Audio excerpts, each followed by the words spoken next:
ओहो टीवी। मोहनपुर नामक गांव में आशा और रमेश नाम का एक जोड़ा रहता था। उनका एक बेटा था शंकर, जिसकी अभी तक शादी नहीं हुई थी। रमेश छोटे मोटे काम करके बड़ी मेहनत से अपने परिवार का गुजारा कर रहा था, और वहीं दूसरी ओर शंकर घर में बेकार पड़ा रहता था और हमेशा अपने दोस्तों के साथ घूमने फिरने में लगा रहता था। अपनी उम्र के बाकी लोगों की तरह उसे अपने भविष्य की जरा भी चिंता नहीं थी, लेकिन शंकर की भगवान के प्रति अत्यंत श्रद्धा थी। आशा, गांव वाले शंकर के बारे में पूछते रहते हैं, मैं उनको क्या जवाब दूं?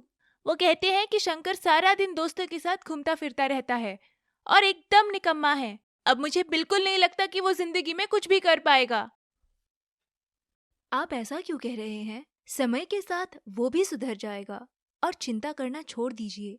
और अगर उसने गलतियां की है, भुगतेगा भी वही।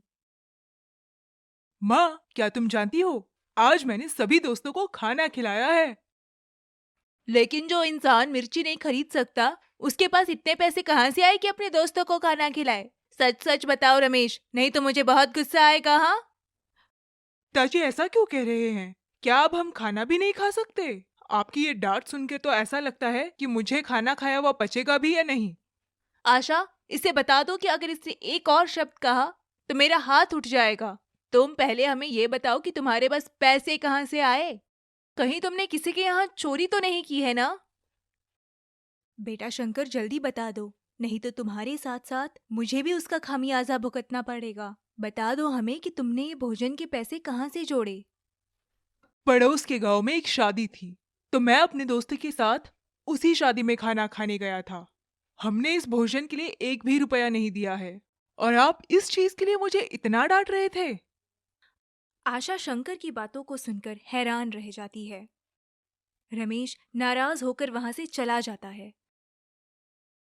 रमेश के वहां से जाते ही आशा उदास होकर शंकर से बात करती है।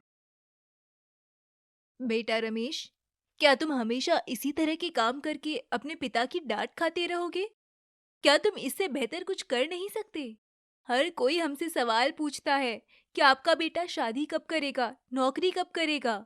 हम तो बाहर वालों को जवाब ही नहीं दे पा रहे हैं। अच्छा माँ, ठीक है, कल ही मैं एक स्वामी के पास जाऊंगा। वो स्वामी मेरी सारी समस्याएं दूर कर देंगे। शंकर अपनी माँ को संतावना देता है और वहां से अपने मित्र किशोर के पास जाता है, जो इस वक्त सो रहा था। शंकर किशोर को बड़ी ही बेरहमी से उठा देता है और उसके साथ चलने को कहता है। ओए, क्या हुआ? तू मुझे इतनी जल्दी यहाँ से क्यों ले जा रहा है? ऐसी क्या आफत आ रखी है बे? अब क्या बताऊं किशोर तुझे मेरी किस्मत के बारे में। मैंने जिसे प्यार किया उसकी शादी हो रही है। मुझे समझ नहीं आ रहा कि मैं क्या करूं। मुझे अपने प्यार को बचाना है यार। ओए होए होए, अब ये सब सोच के कुछ नहीं होना। तुझे वो पसंद है, लेकिन उसे तू पसंद नहीं। सुन, इससे पहले कि उसकी शादी हो जाए, तू एक काम कर, तू उसे पाने की पूरी कोशिश कर। अभी तो एक सप्ताह बचा है पगले। हाँ हाँ, कल मैं एक स्वामी के पास जाऊंगा और उन्हें ये सारी समस्याएं बताऊंगा और कोई उपाय पूछूंगा। अगले ही दिन शंकर स्वामी जी के पास जाता है। स्वामी जी शंकर का हाथ देखते हैं। वो दूरदर्शिता का इस्तेमाल कर शंकर का भविष्य पढ़ने का ढोंग करते हैं। अलहक निरंजन, अब बेटा, तुम शादी करना चाहते हो और अच्छी नौकरी पाना चाहते हो, है ना? इसका एक ही उपाय है। वो क्या है स्वामी जी? जल्दी बताइए, मैं कब से इस उपाय को ढूंढ रहा हूँ। अरे ये तो बहुत ही आसान है। एक छिपकली को ढूंढो और उसकी पूंछ काट के गांव में किसी भी पेड़ से बांध दो। तभी तुम्हारे सारे सपने पूरे होंगे। तुम अच्छा पैसा भी कमाओगे। ऐसा करने का सबसे उचित समय क्या है? तुम्हें कल ही करना चाहिए। जी स्वामी जी। स्वामी जी की बात सुनकर शंकर वहां से चला जाता है और फिर हर घर में छिपकली ढूंढने लगता है। उसी के घर के एक कोने में उसे छिपकली नजर आती है। वो छिपकली को गांव के एक तालाब के पास एक पेड़ के पास ले जाता है। छिपकली शंकर को देखती है और उससे बात करना शुरू कर देती है। देखो शंकर, तुम बहुत ही बुद्धिमान हो। तुम मुझे इस तरह से क्यों ले जा रहे हो? क्या तुम मुझे पेड़ पे लटकाना चाहते हो? देखो चिपकली, मुझे कहा गया है कि यदि मैं तुम्हारी पूंछ काटकर तालाब के पास किसी पेड़ पर कील से ठोंक दूं, तो मेरी स्थिति अच्छी हो जाएगी। फिर तो मेरी आत्मा यहाँ हर किसी के घर में घूमेगी। पहले ये बताओ कि तुम्हें ये सलाह आखिर दी किसने? स्वामी जी ने। क्या आप भी उन मशहूर स्वामी जी को जानती हैं? मेरी तो हंसी ही नहीं रुक रही। अरे वो धोखेबाज है। वो तो इस तरह का नाटक कर लोगों को लूटता रहता है।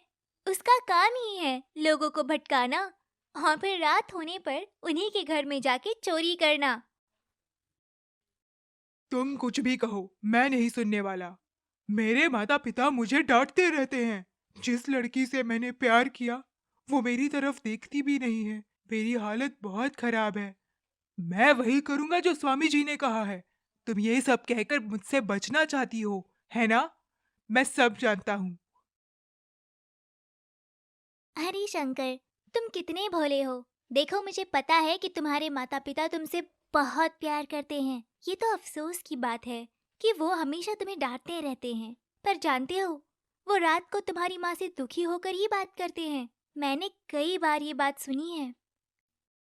लेकिन जिस लड़की से मैं प्यार करता हूँ, वो मुझे पसंद क्यों नहीं करती? रजनी भी तुम्हें पसंद करती है। क्या तुमने नोटिस नहीं किया कि रजनी की हंसी नहीं रुकती जब वो तुम्हारी बातें सुनती है? लेकिन दुख इस बात का है कि तुम्हारे पास कोई नौकरी नहीं है। अगर तुम एक नौकरी पा लो तो रजनी अपने आप तुम्हारे पास आ जाएगी। लेकिन मुझे तो कोई नौकरी मिल ही नहीं रही है। इसीलिए तो मैं तुम्हारी पूंछ काटना चाहता हूँ और पेड़ के ऊपर लटकाना चाहता हूँ। अरे शंकर, एक बात बताओ, अगर ऐसा ही होता तो क्या वो स्वामी पहले ही ये उपाय करके खुद अमीर नहीं बन जाता? ये सब उस स्वामी द्वारा किया गया प्लान है। तुम्हें उसके झांसे में नहीं आना चाहिए। तुम सही कह रही हो। अच्छा ठीक है, तुम ही बताओ कि अब मुझे क्या करना चाहिए। क्या तुम्हारे पास कोई उपाय है? तुम्हें सबसे पहले जाके उस चोर स्वामी का पर्दाफाश करना चाहिए जिसने गांव में कई लोगों को लूटा है।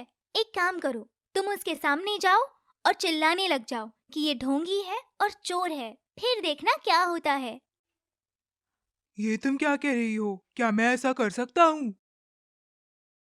देखो शंकर, पहले ही बहुत देर हो चुकी है। तुम्हें तुरंत वहां जाना चाहिए और जैसा मैं कह रही हूँ वैसा करो, वरना स्वामी जी ऐसे ही गरीबों को लूटते रहेंगे। मैं ऐसा ही करूँगा।